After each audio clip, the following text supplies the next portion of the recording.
From a vengeful spirit who nearly destroyed the Watterson household, Just leave some for us.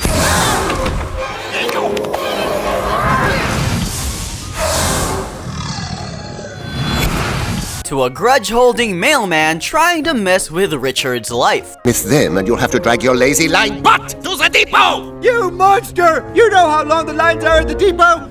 The Amazing World of Gumball has introduced some insane characters who have appeared only once before getting quietly yeeted into the void. But if you've ever wondered where they all disappeared to, don't worry, because in today's video, we're tracking down every last one of them to reveal what they've been up to since their last appearance. Starting with the guy who made Gumball doubt Darwin's relationship in his one and only appearance in the episode The Drama. Our first glimpse of Azrael comes from an old photo Carrie shows Darwin.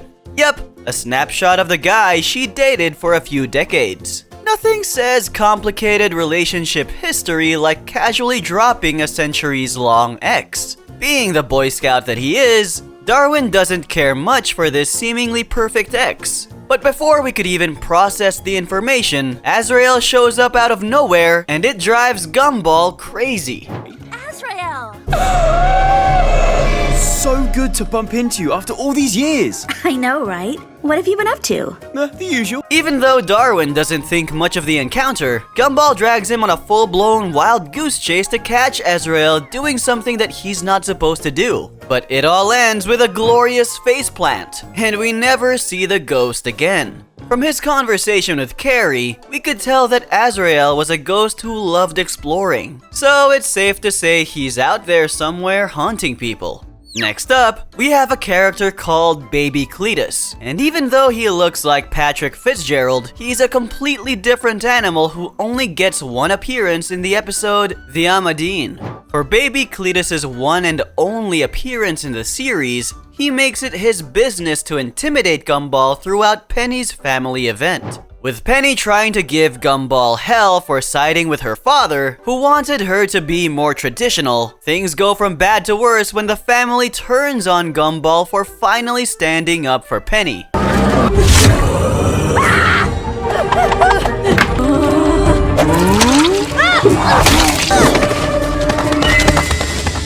Baby Cletus joins the group to capture Gumball. And when he does, he gets absolutely wrecked by Gumball before he is restrained by the rest of Penny's family. Just like the rest of Penny's family, Baby Cletus leaves town, and we never hear from the ugly guy again. This brings us to one of the most confusing lost characters out there, and if you don't know what we're talking about, then you need to go watch The Copycats. It's one thing to see a character that looks like you, but seeing a family trying to copy every aspect of your life is taking things too far. And that's exactly what Chi-Chi and her family did in this episode. The Wattersons first discover them at a mall copying their every move, and their parents try to brush it off as a coincidence. Look at this one, Ribbit. Mixed fat and connective tissue in a cellulose casing? What is going on here? What is going on here? But once they see they were also being copied, things took a solid U-turn. To make matters worse, these doppelgangers were earning money from imitating the Wattersons, so they came up with an evil plan to teach them a lesson. Unfortunately for them, the plan kicks off with the Wattersons sprinting straight into danger and getting absolutely nothing to show for it. Instead of backing off like normal people, they double down with a speeding truck on an unfinished bridge. Because of course they do. After barely escaping with their lives, the copycats fled to China, where they're stars, leaving the Wattersons in Elmore to go about their day. With the copycats covered, have you guys ever wondered what happened to Chimera from the episode The Friend? In the episode, we learned that despite being the smartest Watterson, Anais doesn't have any friends. And to help their sister solve this problem, the boys try to imagine the best friend possible. Out of nowhere, Chimera pops up. And despite being a little awkward, he immediately hits it off with Anais. Everything seems calm, which is usually the first red flag in the Watterson household. Shouldn't we be screaming? I was kind of waiting for you. Let's do it on 3, 2, 1. Nah, I think the moment's passed. Wow, Why does he look like that? I guess? Sure enough, the universe pitches a curveball straight at their skulls, and before anyone can blink, the police swarm the house to arrest Chimera. Desperate to protect Anais' new friend, the kids dig deep and unleash their bargain bin version of Home Alone. In the end, none of it matters anyway because Chimera promptly detonates like a budget firework after taking soda with some mint.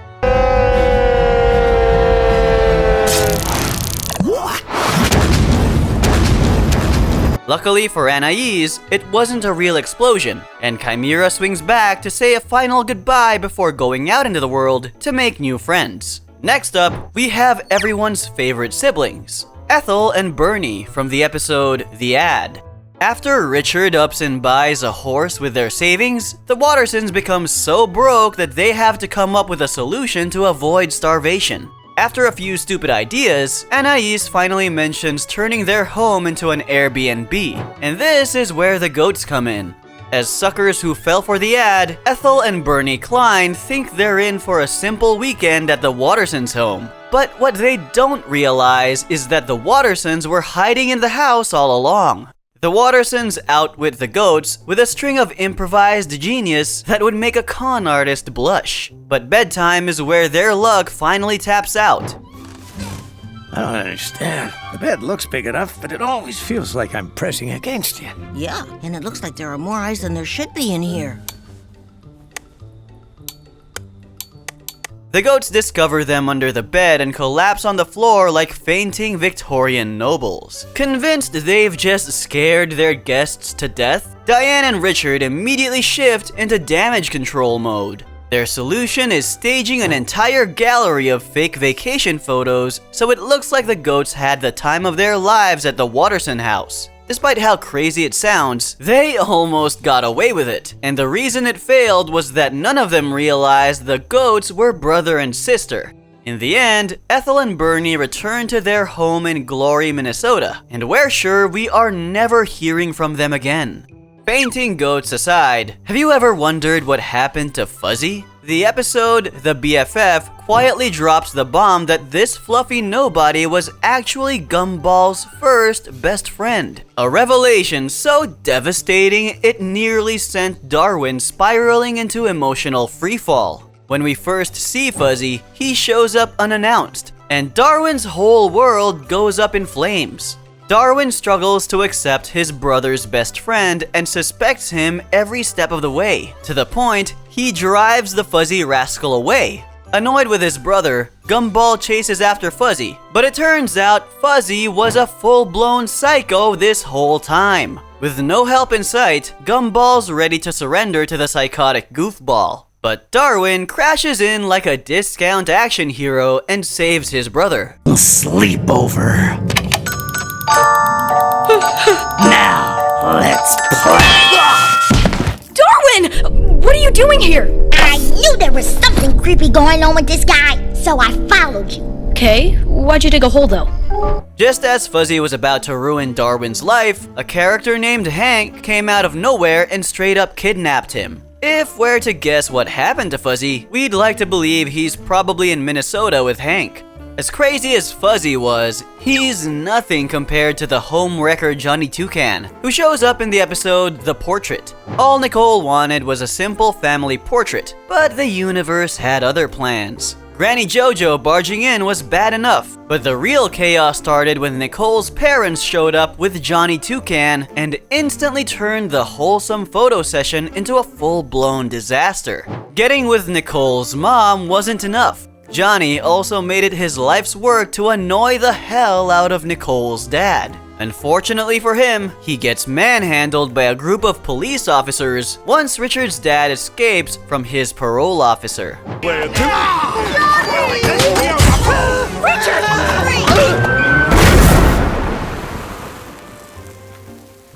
Seeing how we never hear about him whenever Nicole's parents are discussed, it's safe to say his relationship with Nicole's mom didn't work out, and he got booted to the curb. Next up, we have the sentient hamburger that was so evil, he makes Mr. Chanax look like a Boy Scout. Appearing in the episode The Burger, Mr. Bilderberger is the evil CEO of Joyful Burger, who made it his life's mission to make sure nobody eats healthy in Elmore. After a terrifying demonstration of the effects of junk food on the body, Darwin and Gumball decide to eat clean. But there's only one problem with that, and it's called Larry. When the boys finally confront Larry about his destructive habits, they uncover a dark truth. One company controls all of Elmore's food. Their investigation leads them straight to Mr. Bilderberger himself, an unhinged, greasy overlord who proudly brags that his mission is to wipe out every healthy option in town, forcing the citizens of Elmore to live on nothing but Joyful Burgers. My fist for me.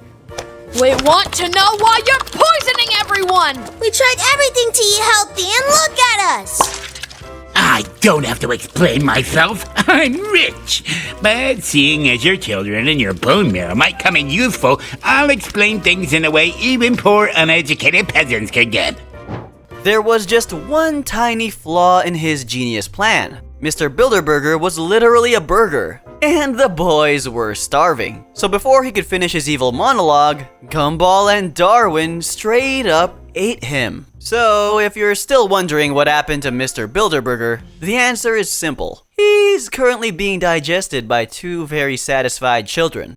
Continuing with the one-time characters, do you guys remember Mr. Gruber, the mailman? If you don't beat yourself up because he only shows up in the episode The Slip. And he's as stuck up as they come. After Richard misses the doorbell by literally seconds, Mr. Gruber flat out refuses to hand over the package, triggering an instant standoff between two grown men who should absolutely know better. To make sure Richard misses his package again, Mr. Gruber rents an ice cream truck to lure Richard out of town, just so he misses his next delivery. Richard, being Richard, doesn't fall for one of Mr. Gruber's tricks, he falls for all of them in rapid succession. After a montage of glorious failures, he finally tracks Gruber down using his most powerful skill, recognizing the sound of food in the background. He catches up with a cruel mailman but fails to get his package. Just when Mr. Gruber thought he had won, Richard pulled the genius move to order the same package, thereby beating him at his own game. Knowing how obsessively dedicated Mr. Gruber is to his job, you just know he's still out there somewhere, delivering mail to the people of Elmore like a sleep-deprived courier pigeon. What? Rather than going to collect your package, you bought the same thing all over again? How could you get any lazier? I'll tell you how. My son thought of the idea because I couldn't be bothered. That doesn't mean you've won. Actually, it does. Good day, sir. Now it's time to talk about one of the scariest characters to ever crawl out of kids' TV. Yup, you guessed it, Vladis Lakowski from The Mirror. It all begins when Gumball receives a scary email from someone named the Snatcher. Even though Darwin is terrified about the curse, Gumball deletes it without thinking about it. But when things start to go wrong, he begins to suspect the cursed email. Back at home, the Snatcher finally makes his grand entrance by, well, snatching the entire family.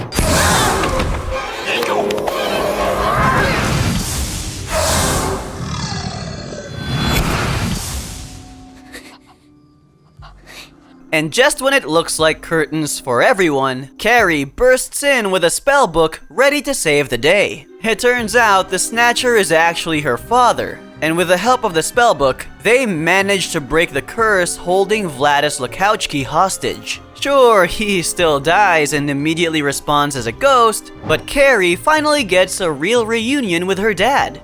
This means that as long as Vladis is concerned, he's back home with his family.